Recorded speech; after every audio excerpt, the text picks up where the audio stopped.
As a kid that grew up in the 2000s, I grew up with a lot of media of that time. Whether it was Phineas and Ferb, Arthur, or movies like Diary of a Wimpy Kid, I love that stuff from that time period. But one thing I never grew up with was Freaky Friday. It's become a big movie for people my age, so much so that they rebooted it recently. So as someone who's never seen any of them, I wanted to watch them all from the 1976 one to the most recent reboot. I wanted to see how these movies fare against something like The Parent Trap and rank them to see which one is the best. There are 5 movies to get through, so let's start with that first one.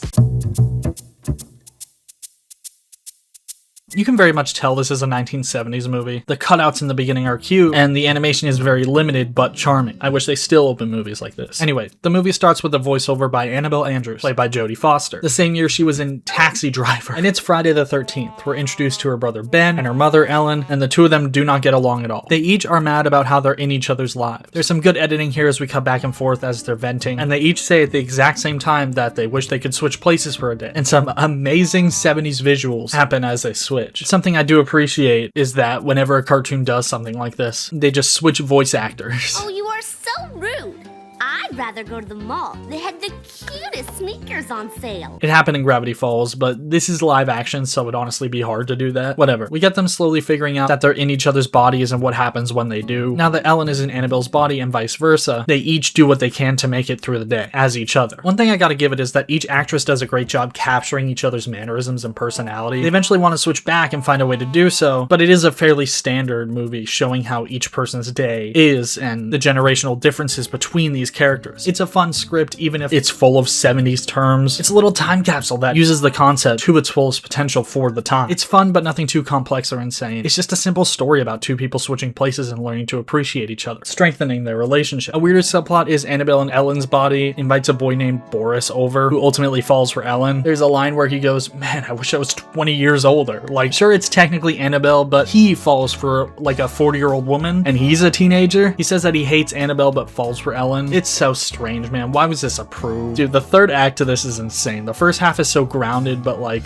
what am I watching? One thing is that this is based on the book. From what I can tell, it follows it pretty decently. Obviously, some stuff has changed, like how we can actually see Ellen in Annabelle's body, and you can kind of tell that the plot of Annabelle and Ellen's body is way more fleshed out than the other plot. But ultimately, it's a fine movie. It's sweet in the end. Again, nothing crazy, but it's just fun at the end of the day. I'll give it a C. Hopefully the next one's better.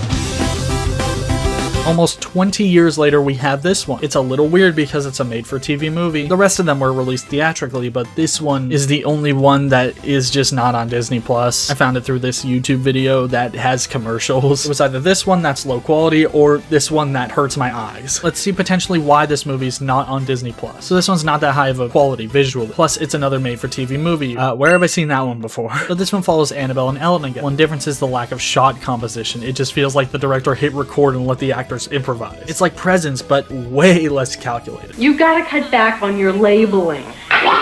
Yeah, there are multiple points in the film where Ben just yells when he's mad about something. I don't know what's going on. We're like 5 minutes into this movie. There's this weird sense of comedy in this film. A lot of it relies on slapstick and loud noises, like that first one did at the end, but the tone of this is just strange. It's so over the top and ridiculous. These camera angles sell this wacky, weird vibe they're going for, but compared to that first one, it just feels off. The mother-daughter hatred at the beginning feels a little forced. This shot would be good if I could see anything. The main difference between the story is how the switch happens. Ellen's boyfriend brings over some talisman thing that link together and switch them on Friday the 13th. You can tell Annabelle's rebellious because she plays a stock guitar riff on loop. The switch is a lot more subtle until the mom screams. When they eventually do switch, it's just not as fun or interesting as that first one. I see how this one was forgotten, but there are upsides. Gaby Hoffmann as Annabelle is great. It genuinely feels like she's an adult trapped in a kid's body. She sells it. The mother, on the other hand, even if I'm not crazy about the first one, this one makes that one look like a masterpiece. It's the same plot as that first one, but updated for the 90s. Somehow that means just making it worse. Brother, what am I watching? It's a D. It's not the worst movie ever, but compared to that first one, it's pretty bad. It just doesn't do anything better than that first one. Is this really the worst one, or does it somehow get worse? Let's see. I'm gonna bash my head into a wall. Hey, baby! Who you calling baby? I'm almost 13. Old enough for me. Yo!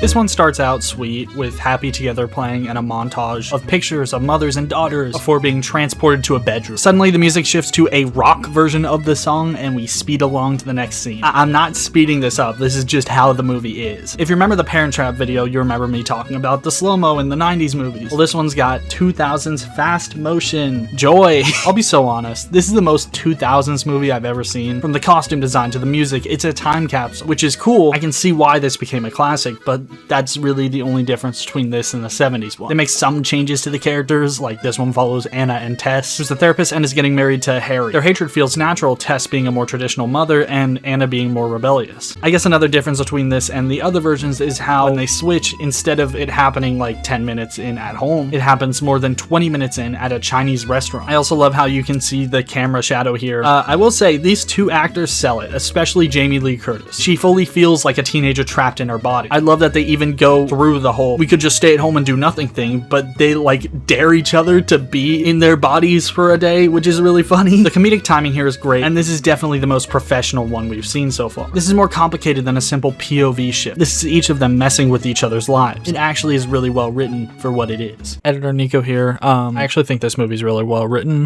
Shout out to the two screenwriters, I think. They actually did a really good job, and I think, if anything, I feel like the screenwriting is one of the best things it has. Also, I've been listening to Ultimate a lot. In all honesty, is such a banger. It's a bop. I'm shocked. Great movie. It's got a really sweet core and is really fun. If I saw this as a kid, I would have loved it. I don't know why I never saw it. I just never got around to it. But it's fun. It's the best we've seen so far and actually won me over in the end. It's very charming. It's an A tier. I love the bit where the grandpa thinks everything is an earthquake. If I switch with Harry, do I have to wear a thong? Earthquake, save me, earthquake! Oh, Get back here, you little...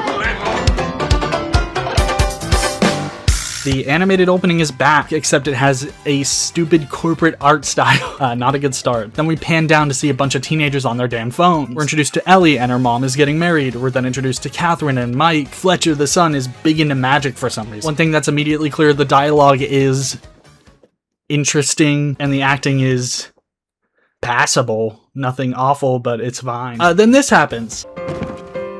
Just one day. Hey, I didn't know this was a musical going in, so I genuinely sat up and yelled when I figured this out. Here's my thing with musicals. I'm not usually a huge fan, but I've seen some that are genuinely great. It just depends on how they do it. Because while some songs in most musicals can be good, my problem is that this type of information can usually be conveyed in some other way. This song at the beginning does not need to be here. On top of that, it's trying so hard to have this insane choreography when it's the most basic choreography I've ever seen. No shade to any of these actors. My biggest pet peeve is when something's trying to be better than other things when it's objectively not. Why is this a musical? Nothing is gained by it being a musical. I don't absolutely despise this movie. It's bad, sure, but I feel like a lot of the hate comes from the fact that it is a musical, as well as the people who loved the last one are mad that they made another one. They do this thing with the musical scenes where they'll end a song, talk for a few minutes, and then just do another chorus where another character just sings it. I don't know, man. I feel like this idea of a Freaky Friday musical can be good, but this execution and the way they do it just isn't anything crazy. It's directed by Steve Carr, who did Daddy Daycare, which is a good movie, but also Paul Blart, which is awesome. I don't like this one. It looks like I'm not alone, but like this one just doesn't have anything super interesting or different besides being a musical. I'm moving on, man. I'm done. Sort of related to this movie, but the guy who plays Carl is a rapper and makes some insane music. Honestly, I'd rather listen to him than watch this.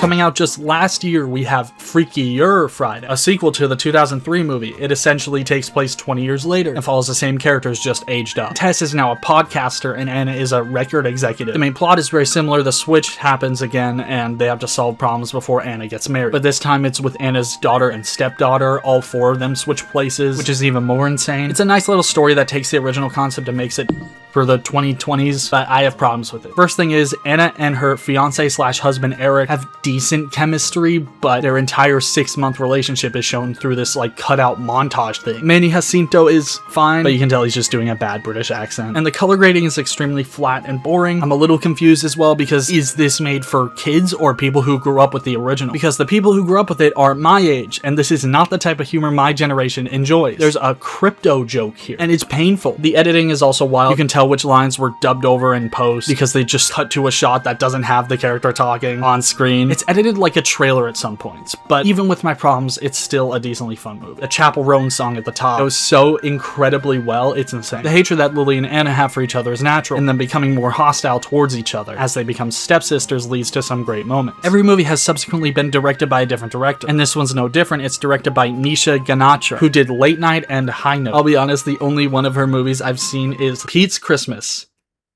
I don't know either. Maybe I'll talk about it this Christmas time. I'm not fully familiar with her work, but the direction is super fun, and I love watching each of them figure out how each of them lives with themselves. It feels very improvised, which is super fun. It's a little hard to keep track of everybody in everybody else's body, but that may just be me being stupid. I don't know. It's a good movie. It's nothing crazy, but it's a little expansion of the 2003 movie. It's good to see these characters again, and the lengths they went to bring back everybody was nice. I don't know how they found a way to get pretty much every single supporting character back in this movie, but I guess it works. It's a solid sequel. And those are the Freaky Friday movies. I think at the core of it, it's a series about a mother and a daughter learning to appreciate each other and their lives. It's a super simple premise that's used differently in each movie, for better or for worse. I think I appreciate each one of them at least trying something different with each iteration. I kind of have to respect the series for that one. Even like the bad movies, like at least they tried something. They're fun movies at the end of the day. None of them blew me away, but they're fun to visit for the first time. If I saw any of these movies as a kid, except the 2018 one, we don't talk about that one, I probably would have loved them, especially the 70s and the 2003 ones. I can finally say I watched them all and found some interesting stuff about them through this journey. So hey,